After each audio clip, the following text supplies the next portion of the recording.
I'm back for another Anxiety Files video. This is episode 7.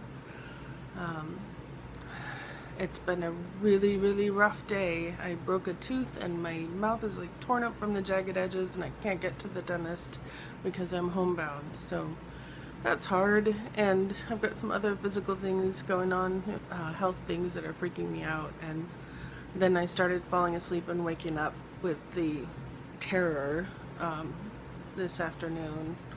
It's awful. I call it sundowning. I don't know if that's technically what it is, but it's disoriented terror when I wake up, and it's really hard to stop. Once I finally move around and wake up fully and I'm oriented, that helps, but it's not gone down by much. So I'm finding myself pulling all the tricks out of the hat, and one of them is making videos. I've already felt a little better just getting ready to do this. So today, I've been feeling like when I wake up like that from sleep and I'm disoriented and scared, I feel like it's hopeless and that there's something wrong with me. And I think a lot of people with anxiety feel like that, like there's something wrong with us. I feel like my brain is broken, that something has been damaged from all the surgeries I've had, the medications I've been on, the trauma I've experienced, whatever it is. It's left me struggling with this.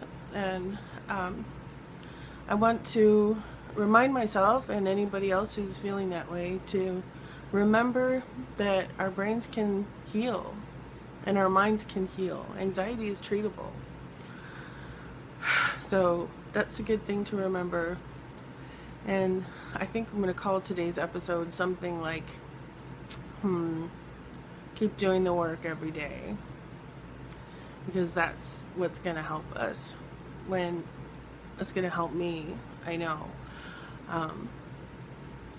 When I think about healing my mind, I know that the choices that I make, the things that I think, the actions that I take, they're all really powerful in how they impact the structure of my brain.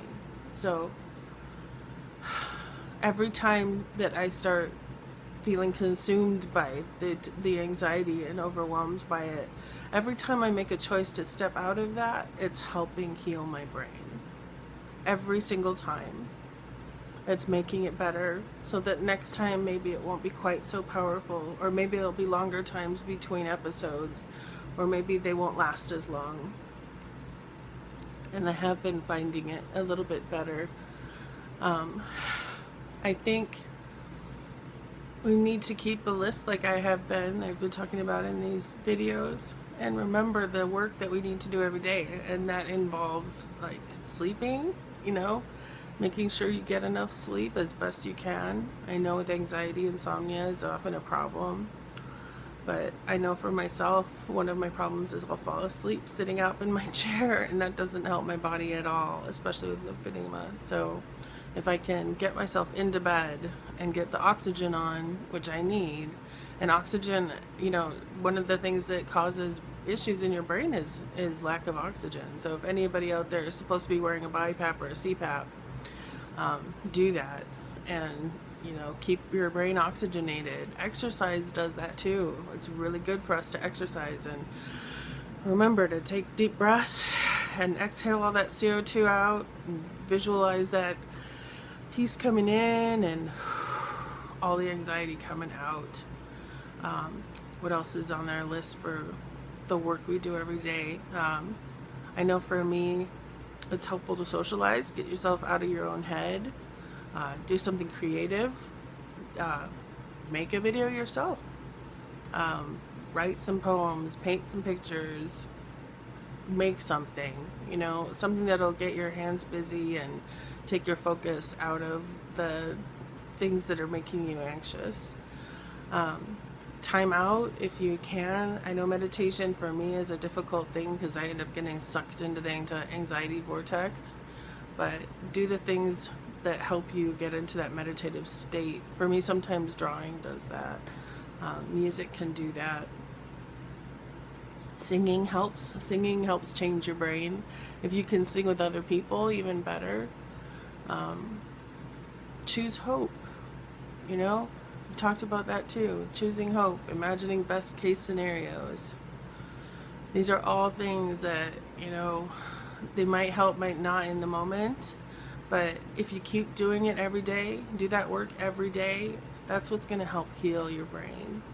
It's going to help heal your mind, and it's going to be easier and easier to go to those options and get out of that anxiety feedback loop. And that's, I think, what makes the torment so bad, is that it's just relentless. It won't stop. So find ways to interrupt. Find ways to interrupt and do that work every day. I'm doing it with you.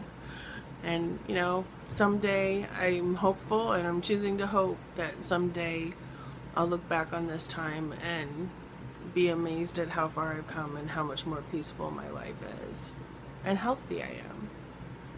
So I choose to hope that for you too. All right, I'll talk to you next time.